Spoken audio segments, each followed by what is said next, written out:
రెండు నంబర్ల నిష్పత్తి, రైట్, 3:4 అంటే 3 + 4 అంటే 7. ఆన్సర్ 7 మల్టిపుల్ అయి ఉండాలి. ఏం అవసరం లేదు, పోయింది. ఇక్కడ చూడండి sir, cos x = p/q, cos x = p/q.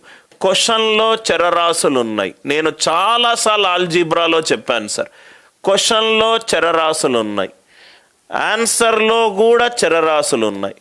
క్వశ్చన్లో వేరియబుల్స్, ఆన్సర్లో వేరియబుల్స్ ఉంటే ఈజీ మెథడ్ ఏంటంటే సబ్స్టిట్యూషన్. cos 60 = 1/2. అలాంటప్పుడు tan 60 ఏమవుతుంది? tan 60 ఎంత? √3. రూట్ అంటే 2² - 1² / 1 అంటే √Q² - P² రైట్ P ఎక్కడ ఉందో అది చూసుకోండి. ఫినిష్. క్వశ్చన్లో చరరాశులు, ఆన్సర్లో చరరాశులు. క్వశ్చన్లో చరరాశులు, ఆన్సర్లో చరరాశులు ఉంటే ఒక ఈజీ వాల్యూ వేసుకోండి. ఎక్స్ బదులు 60 డిగ్రీలు వేసుకున్నాను. cos 60 = 1/2. P1 Q2. tan 60 ఏమవుతుంది? √3. √3 ఎలా రాసుకోవచ్చు? √2² - 1² / 1 అంటే √Q² - P²/P. ఇంత పెద్దగా కాస్ అన్నాడు. కాస్ అంటే ఇది P, ఇది Q, ఇది రూట్, రైట్. ఇది ఇంకో పద్ధతి. ఇది ఫాస్ట్గా చేయగలిగితే ఇది కూడా చేయండి, ఫాస్ట్గా చేయగలిగితే ఇది కూడా చేయండి. ఇవన్నీ కాన్సెప్ట్ ఏంటి? క్వశ్చన్లో చరరాశులు, ఆన్సర్లో చరరాశులు ఉన్నప్పుడు రైట్ ఈ మెథడ్ యూస్ చేసుకోండి. Are you all with me? ఇక్కడ కూడా చూద్దాం సార్. ఈ చూడండి, profit loss and discount, profit loss and discount, profit loss and discount. ఇది చూడండి సార్, క్వశ్చన్ చూడండి.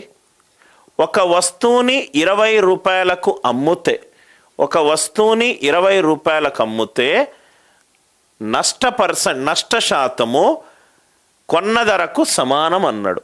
నష్ట శాతము, లాస్ పర్సంటేజ్ కొన్న ధరకు సమానం అన్నాడు. అలాంటప్పుడు కొన్న ధర ఎంత? కొన్న ధర ఎంత? అమ్మిన ధర ఎంత ఇచ్చాడు? 21. అమ్మిన ధర 21 ఇచ్చాడు. నష్ట శాతము కొన్నదానికి సమానం అన్నాడు. First option 30. 30లో ఆ 30 మీద నష్ట శాతము కొన్నదానికి సమానము. Are you all with me? Right. 30 మీద నష్ట శాతం అనేది దీని మీద సమానము, కొన్నదాని మీద సమానం. 30 మీద 30% ఎంత? 21. క్వశ్చన్లో ఎంత ఇచ్చాడు? 21. ఇంకోటి ఏమన్నా? 70 కొన్న ధర, దాని మీద నష్ట శాతము దాని మీద సమానం. 70 మీద 70% తగ్గింది, 30 మీద 30% తగ్గింది. 30 అనేది యాక్చువల్ కొన్న ధర, దాని మీద 30% తగ్గింది. ఎందుకు సార్ 30%? నష్ట శాతము ఈక్వలెంట్ టు కొన్న ధర. 30లో 30% తగ్గింది, 70లో 70% తగ్గింది. ఆన్సర్ ఎంత? 21. ఏమి ఈక్వేషన్లు లేవు, ఏమీ లేవు. ఆన్సర్ ఆప్షన్ నుంచి టక్ లేపొచ్చు సార్. ఇవి ఆన్సర్ ఆప్షన్లు ఎట్లయితాయి సార్? 50 మీద 50% తగ్గితే ఎంత? 50% ఆఫ్ 50 ఎంత? 25. 50 మీద 25 తగ్గితే 25 వస్తుంది. క్వశ్చన్లో ఏమన్నాడు? 21. 45 మీద 45% ఆఫ్ 45 కానే కాదు, రైట్. 60 మీద 60% ఉన్నారా సార్? ఇవన్నీ ఈజీ లెక్కలు సార్.